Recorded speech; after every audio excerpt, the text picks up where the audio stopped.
میں ابھی پچھلے دنوں سفر میں تھا تو راستے میں مغرب کا وقت ہو گیا کہیں، تو میرے ساتھ 2-3 ساتھی تھے، ہم ایک مسجد میں نماز پڑھنے کے لیے رکے، تو اب کسی اور مسلک کی مسجد تھی، آپ کو پتا ہم تو مسلک کے چکر میں آج تک پڑھے نہیں، اللہ کا شکر۔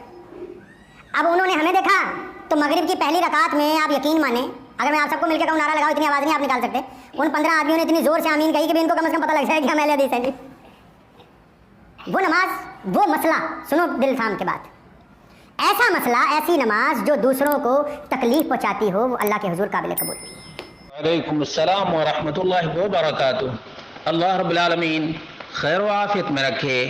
سوال بڑا ہی عجیب ہے، اور اس قسم کا سوال پہلے بھی کیا گیا کہ کوئی بھی عالم ہو وہ قسم کھا کر یہ کہہ سکتا ہے کہ حنفی کی نماز ناقص ہے؟ اس کا جواب یہ ہے کہ میں طاہر سنابلی رب کعبہ کی قسم کھا کر کہتا ہوں کہ حنفی کی نماز ناقص ہے، کیونکہ ان کی نماز محمدی نہیں بلکہ ان کی نماز حنفی ہے، حنفی۔ اور میں حوالہ کے طور پر بتاتا ہوں کہ ان کی کتاب حاشیہ علی مراقی الفلاح شرح نور الایضاح جلد نمبر 1 صفحہ نمبر 186 ہے، اور یہ کتاب احمد بن محمد بن اسماعیل الطحطاوی الحنفی کی کتاب ہے، اور انہوں نے لکھا ہے وعن ابن عمر رفع الیدین من زینت الصلاۃ۔ عبداللہ بن عمر رضی اللہ عنہما سے مروی ہے کہ رفع الیدین نماز کی زینت ہے، بکل رفع 10 حسنات، جتنے مرتبہ مومن مصلی رفع الیدین کرتا ہے اتنے مرتبہ اس کو 10 نیکیاں ملتی ہیں۔ بکل اصبع حسنہ، ہر انگلی کے برابر 10 نیکیاں ملتی ہیں، 10 نیکیاں۔ اب ایک محمدی نماز پڑھنے والا آدمی 2 رکعت پڑھتا ہے تو کم سے کم 3 دفعہ رفع الیدین کرتا ہے، جبکہ حنفی 2 رکعت میں صرف ایک ہی دفعہ رفع الیدین کرتا ہے۔ اگر 2 ہی رکعت کی بات لے لیں تو کم سے کم محمدی 2 رکعت میں 4 دفعہ حنفی سے زیادہ رفع الیدین کرتا ہے، حنفی سے 4 دفعہ زیادہ رفع الیدین کرتا ہے۔ ایک دفعہ میں 10 نیکی ملی تو 4 دفعہ میں 40 نیکیاں محمدی نماز پڑھنے والے کو ملی، اور حنفی 40 نیکیوں سے صرف 2 رکعت میں محروم ہو گیا۔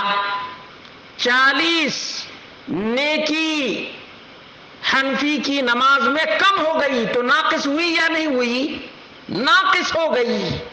اسی طرح سے سورۃ الفاتحہ محمدی آدمی ہر نماز میں پڑھتا ہے، کیونکہ اللہ کے رسول صلی اللہ علیہ وسلم کا فرمان ہے لا صلاۃ لمن لم یقرأ بفاتحۃ الکتاب۔ اب حنفی کا یہ کہنا ہے البحر الرائق میں شرح کنز الدقائق جلد نمبر 3 صفحہ نمبر 172 ہے، قال اصحابنا اذا ترک الفاتحہ فی الصلاۃ یؤمر باعادۃ الصلاۃ۔ ہمارے اصحاب یعنی حنفی لوگوں نے کہا ہے کہ فاتحہ چھوڑ دے تو اس کو نماز دہرانے کا حکم دیا جائے گا۔ معلوم ہے یہ کتاب کس کی ہے؟ زین الدین بن ابراہیم بن نجیم المعروف بابن نجیم المصری، 970 ہجری میں ان کی وفات ہوئی ہے۔ تو یہ حنفی نماز پڑھ کر کے فاتحہ سے محروم ہیں، ویسے بھی اجر سے محروم ہو گئے۔ جب اجر سے محروم ہو گئے تو ان کی نماز ناقص ہو گئی، اور میں نے قسم کھا کر کے یہ بات کہی ہے، اور کہتا رہوں گا، اور کہتا رہوں گا، یاد رکھیں کہتا رہوں گا۔ شرح فتح القدیر جلد نمبر 1 صفحہ نمبر 293 ہے، اور اس کا رائٹر کون ہے؟ کمال الدین محمد بن عبد الواحد السیواسی، 681 ہجری میں ان کی وفات ہوئی ہے، یعنی کتنے 100 سال پہلے کے ہیں یہ؟ اندازہ کریں کم سے کم 800 سال پہلے کے ہیں یہ حنفی.